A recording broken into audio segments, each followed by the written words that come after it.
Hey everybody, welcome to Enliven Wellness. My name is Tessa and I'm really excited to be here to share with you the connection between narcissism, empathy, as I like to call it now, and something called the identified patient.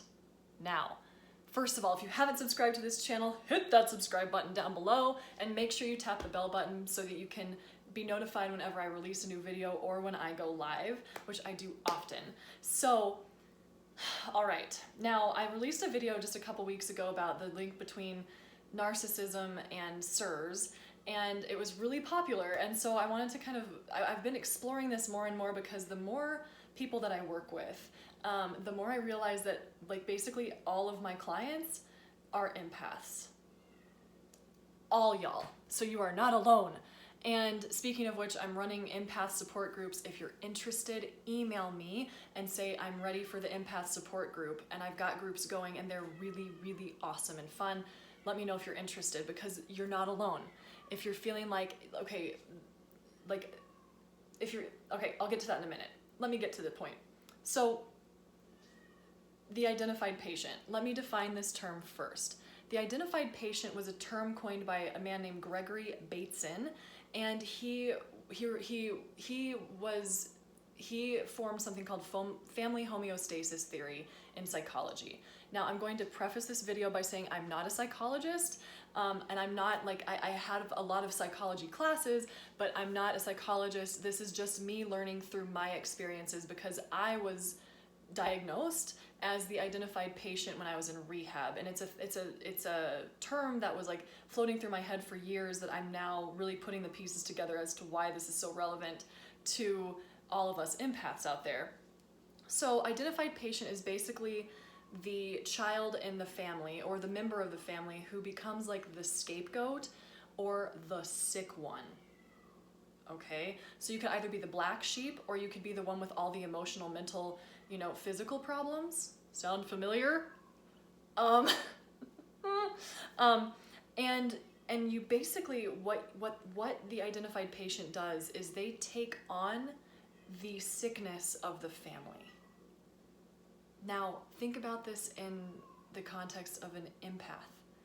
As an empath, you just by nature seek to help other people, or what you want to do is you take on the stuff from other people because you're just you feel so intensely and you can feel energy, and so then it's so easy for you to just take it on. So what happens with the identified patient is that unconsciously or consciously, but mainly unconsciously, you probably sensed that dysfunction going on within your family. And then what happens is you say, I'm going to sacrifice myself so that I can take on the sickness of the family and take the focus off of the dysfunction happening around me so that I can be the focus of that and then hold the family together.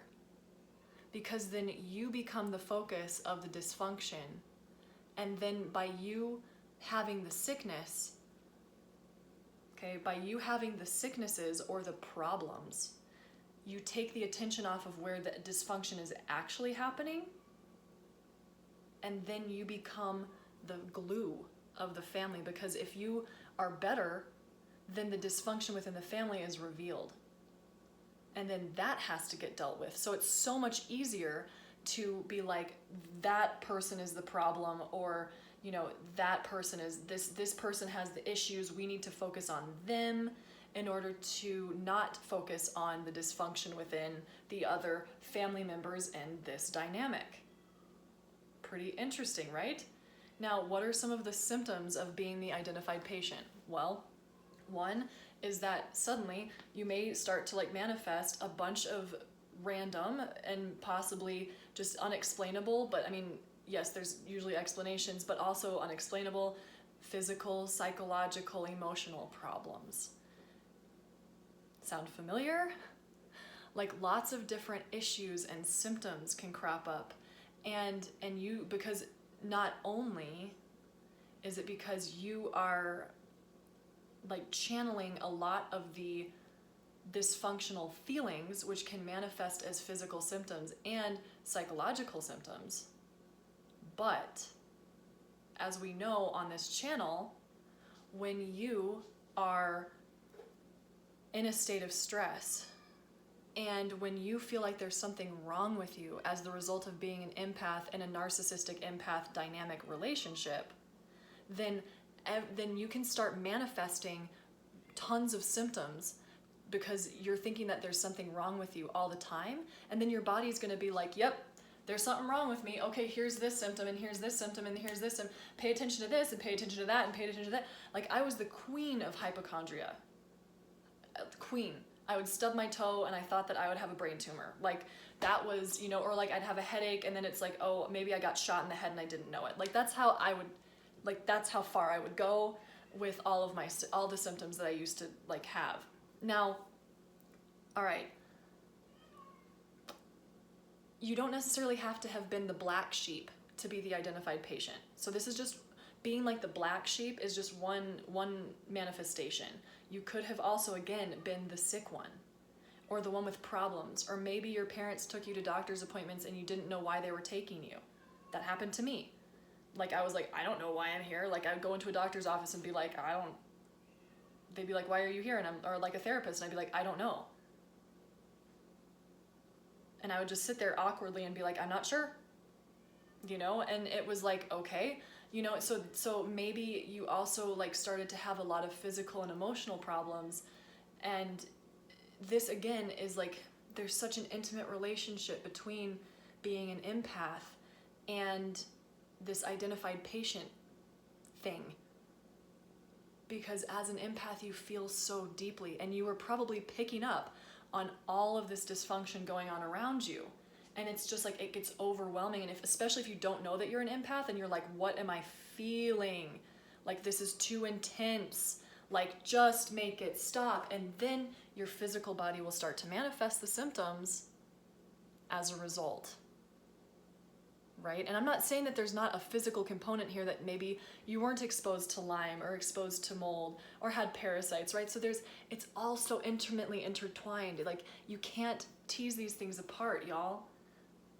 But a lot of times, like, the physical symptoms can be a big manifestation of what's going on here and here. Because the physical symptoms are so much easier to handle and deal with than this and this.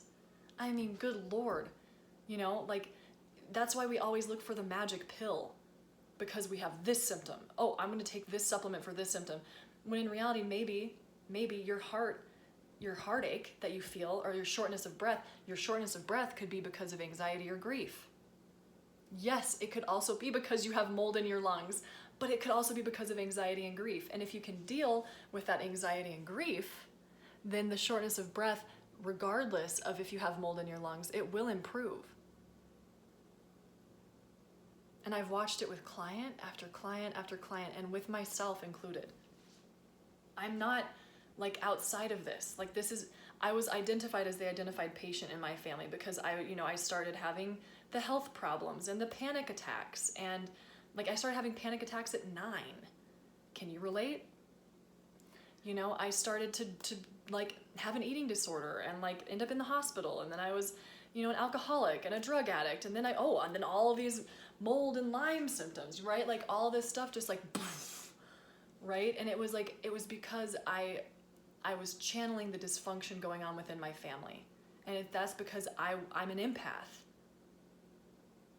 right? Like, I'm an empath, and most likely if you're watching this video, you are too. So, I want to say something out there for the narcissists too. Narcissists, let me be very clear, are not necessarily bad people, in my opinion. I think personally that narcissists are hurting a lot themselves. Okay, like, they are hurting a lot inside, and they don't know how to handle it. And so then they say that there's nothing wrong with me because it is so painful for them to see their flaws, that hurts. It's really important to be able to look at your flaws. And if you can't see them, that means that there's a lot of self-hate going on there. So for the narcissists, like, they are hurting too. They don't feel like there's anything wrong with them. And so then they go, it's all you. Like, you are the problem. You're the one. It's all your fault. But that's coming from a very hurt place. And then they hurt you, of course, but in my opinion, they're hurting too. So let me just be very clear. I don't think that narcissists are necessarily evil people. I really, really don't. It might feel that way and you might disagree with me, but I'm just offering up a different perspective here, that the narcissists are hurting too. So anyway, back to the identified patient. If you were the one in the family who was feeling all the feels, like if you were sensing the dysfunction going on within your family and then suddenly you started having physical, emotional, psychological issues, maybe you were also taken to doctor's appointments and therapy offices and you didn't quite know why you were there. I know that that's a little bit more like along the lines of Munchausen's syndrome, which I'm looking at more deeply now. It's very fascinating to me. I didn't even really know this term until recently. But maybe that was you. Maybe you were the one who sought help first. That was me. Right? Like I was like, I need to check myself into rehab. Like I have, these issues. Like maybe you sought help first, and maybe you always felt like there was something wrong with you. That is the definition of being an empath usually. Or shame, right? That's a whole other video. But that you felt like there was something very wrong with you, but you didn't really know what it was. You're just like, there's something really wrong with me, not sure what it is. And then this can again manifest as all of those psychological, spiritual, and physical symptoms. And then as an empath, you probably really, really feel those. You do feel those deeply. And that's just you channeling the dysfunction in your family because you were sacrificing yourself to hold the family together so that it wouldn't disintegrate. Because and this is, okay, so now taking this into context, this is why sometimes it's really hard to get better. Why? Because you getting better puts a big wrench in the family dynamic that is holding the family together. And if you get better, then the family disintegrates. And so it's really hard to sometimes get better because your being sick is what you were using.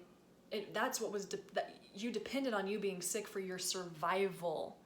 Because if you get better, then you can potentially have to leave the family unit because you're going to be isolated and thrown out because you got better and then you upset the whole balance. And then that's not okay because then everybody else has to look at their own shit and the dysfunction going on within the family. Very, very interesting, right? So think about this when you're like, oh, I'm having such a hard time getting better. Of course there are physical elements. Please know, I know that. I mean, that's my world. This is what I coach people in all the time. But it's also super deeply psychological because, and I can't tell you how many clients I hear say this. It's become my identity. I don't even know what it's like to feel good. Wow, it's really hard to get better because, wow, if I get better, then I actually can go live my life that I dream of. And wow, it's not going to be as comfortable anymore. And oh my gosh, there is a whole psychological side to getting better, y'all. And it probably stems back to when you were sick. That's what you were depending on for your survival because that's what kept the family unit together and therefore you were able to eat food and survive. And if you were to drop that identity, then you would potentially risk the blow up of the family unit because everybody would have to take a look at their dysfunction and then you wouldn't be fulfilling your role and then the family would blow apart and then survival is threatened. Pretty freaking fascinating. So anyway, I could go on and on about this, but again, if you're interested, I do one-on-one coaching. Reach out and say, I'm ready, and I can help guide you through all these intricate pieces to the healing process, whether it's putting together plans about diet, recommending different compounds, detoxes, lifestyle changes, oh my goodness, exercise plans, yoga, again, gentle daily detox protocols, you know, that's what I do with all my clients. And again, I'm not a physician, I'm not an expert, but I've been there, done that, bought the t-shirt, and I have really fresh perspectives on all of these things. And I'm also running support groups that are really doing well, and they're super fun to get together with everybody and share this common experience, so you don't feel like an alien anymore. Because I know that's how I felt for a very long time. I was like, I'm an alien. That's the, like, I'm just not normal. Like, this is, I'm alone. Nobody understands me. And yet, come to find, there are a lot of people who are like this. You're not alone. Reach out. Say I'm ready. And I hope this video was helpful and enlightening and helpful to anybody out there, and that you feel like you're alone and like in these weird feelings, and you're not. So thank you for being here. And I hope that you, again, shed that identity. It's time to shed that identity and look toward recovery and healing. Be strong in yourself. And yes, that might risk breaking the family dynamic, and that might mean you have to step out of the family dynamic. And you might have to leave that family unit for a period of time. But it's about your health and your life, which is much more important. You gotta do what's good for your heart. And you can love those people from afar. Everybody else from afar. So anyway, thank you so much for being here. Have a good day. Bye.